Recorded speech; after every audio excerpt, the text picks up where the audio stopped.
নমস্কার বন্ধুরা, A1 cooking চ্যানেলে আপনাদের সবাইকে স্বাগত। আজকে আমি একটা আলু দিয়ে মাছের ঝোলের রেসিপি আপনাদের সাথে শেয়ার করব। এই রেসিপিটা অনেক দিনের পুরনো রেসিপি। আমার মা আমাদেরকে বানিয়ে খাইয়েছিলেন, আমার খুব ভালো লেগেছিল, তাই আপনাদের সাথে এটা আমি শেয়ার করছি। এখানে আমি 3 টুকরো গাদার পিস নিয়েছি। এবার কি কি উপকরণ আমি নিয়েছি সেগুলোর সাথে আপনাদের একটু পরিচয় করিয়ে দেব। প্রথমে মাছেতে নুন হলুদ দিয়ে মাছের গায়ে হলুদ করে নেব আমরা।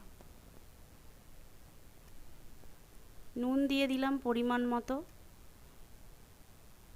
এবার হলুদ দিয়ে মাছটাকে ভালো করে মাখিয়ে নেব।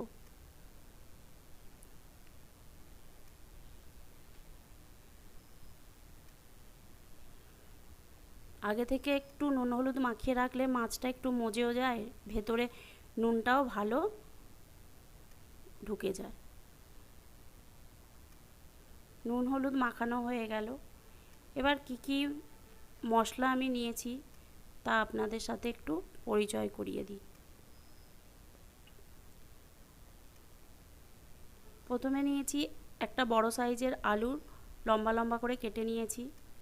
হলুদ, লাল লঙ্কার গুঁড়ো, জিরে, টমেটো, ধনে গুঁড়ো, পেঁয়াজ, আদা আর রসুন।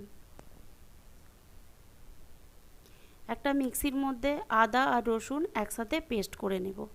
আমি 3 টুকরো মাছ নিয়েছি বলে তাই অল্পই আদা আর রসুন ব্যবহার করছি। আপনারা যে যতটা মাছ নেবেন তার পরিমাণটা কম বা বেশি করে নিতে পারেন।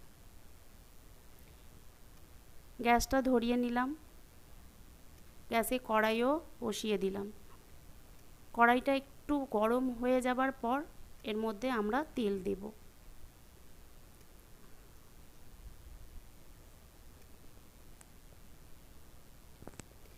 কড়াইটা গরম হয়ে গেছে, এবার এর মধ্যে দিয়ে দিলাম সর্ষের তেল।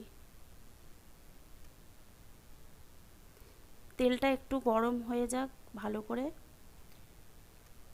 কড়াই না গরম করে মাছ দিলে মাছ ভেঙে যাওয়ার সম্ভাবনা থাকে, সেই জন্য কড়াইটাকে ভালো করে গরম করে নিতে হবে এবং তেলটাও যাতে ভালো গরম হয়ে যায়।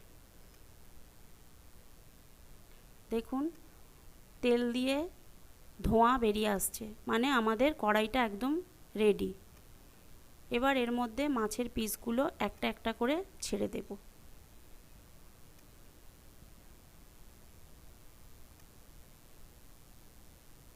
মাছটা এপিট ওপিট করে ভালো করে লাল করে ভেজে নেব।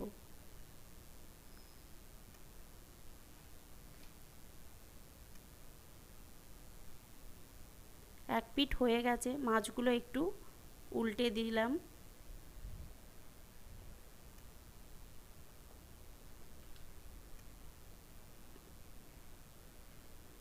মাছগুলো ভাজা হয়ে গেছে, তুলে নিয়ে ওই তেলের মধ্যেই আলু দিয়ে দিলাম এবং আলুটাও আমার প্রায় লাল লাল করে ভেজে তুলে নিলাম।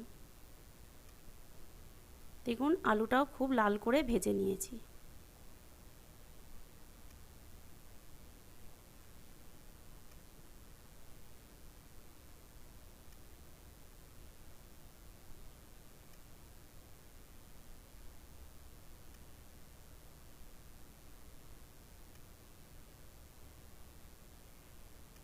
আর কড়াইয়েতে তেল দেব না, এই সময় গ্যাসটা একদম লোতে করে দেব। এবার ওই তেলের মধ্যে দিয়ে দেব পেঁয়াজ কুচি।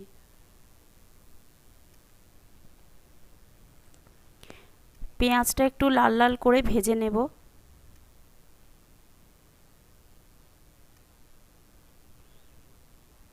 মশলাটা ভালো করে কষালেই তবে মাছের ঝোলের স্বাদটা 3 গুণ বেড়ে যাবে।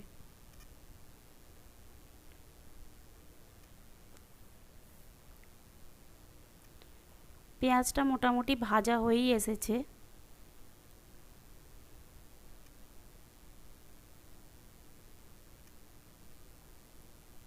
এবং কাঁচা গন্ধটাও চলে গেছে। এরপর দিয়ে দেব টমেটো কুচি।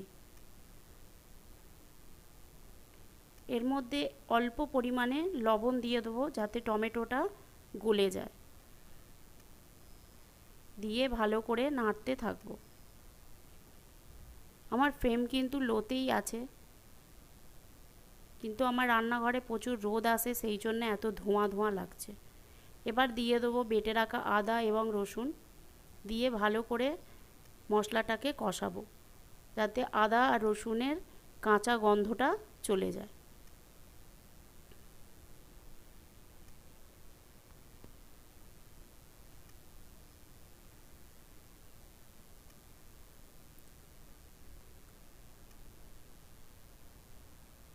আপনাদের সাথে আমি আরও নিত্য নতুন রেসিপি শেয়ার করব। আমাকে কমেন্টের মাধ্যমে জানাবেন আমার এই রেসিপিটা কেমন হয়েছে।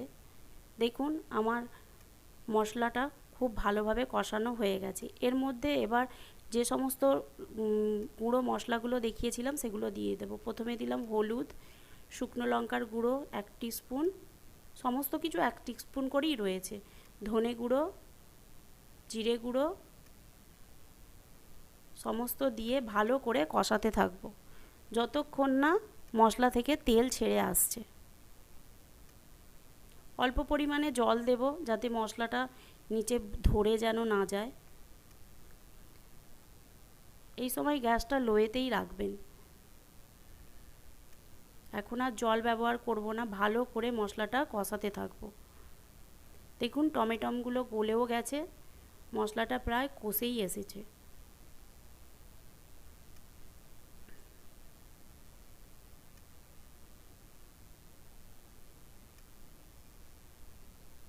দেখুন মশলা থেকে তেল ছেড়ে দিয়েছে, মশলাটা একদম কষানো কমপ্লিট। এবার এর মধ্যে ভেজে রাখা আলুগুলো দিয়ে দেব, দিয়ে আলুর সাথে মশলা খুব ভালো করে আর একবার কষিয়ে নেব।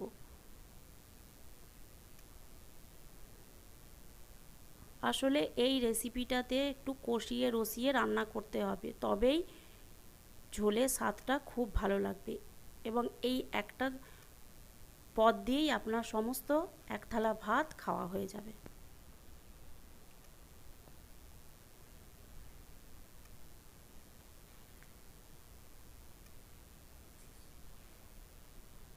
দেখুন কষানো হয়ে গেছে, এবার 1 কাপ পরিমাণ জল দিয়ে দেব।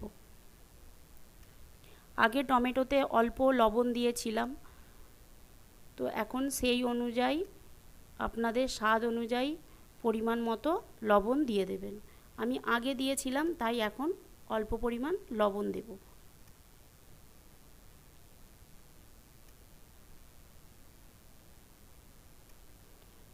দুটো চেরা কাঁচা লঙ্কা দিয়ে দিলাম, দিয়ে ঢাকনা দিয়ে মিনিট 2 সেদ্ধ করে নিলাম। মিনিট 2 পর ফিরে এলাম, দেখি আলুগুলো সেদ্ধ হয়েছে নাকি।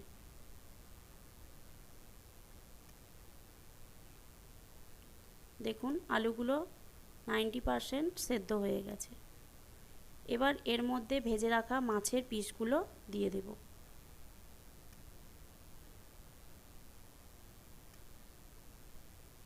দিয়ে অল্প একটু ফুটিয়ে ঝোলটা একটু কমিয়ে নেব। এবার যে যতটা ঝোল খেতে ভালোবাসেন সে সেরকম ঝোল রাখবেন। আমার এই রেসিপিটা আপনাদের ভালো লাগলে কমেন্ট করবেন, শেয়ার করবেন, সাবস্ক্রাইব করবেন, পাশে থাকা বেল আইকনটা দাবিয়ে দেবেন যাতে আমার সমস্ত নোটিফিকেশান আপনাদের সহজেই আপনাদের কাছে পৌঁছে যায় এবং আমার পাশেও থাকবেন আপনারা। আর লাস্টে শেষে দিয়ে দেব সানরাইসের অল্প গরম মশলা।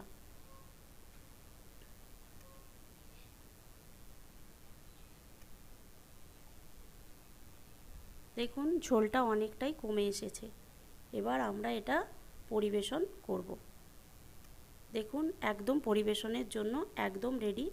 ওপর থেকে অল্প ধনেপাতা ছিটিয়ে দিলাম। আমার রান্নাটা কেমন হয়েছে কমেন্টের মাধ্যমে অবশ্যই জানাবেন এবং প্লিজ আমার পাশে থাকবেন। নমস্কার।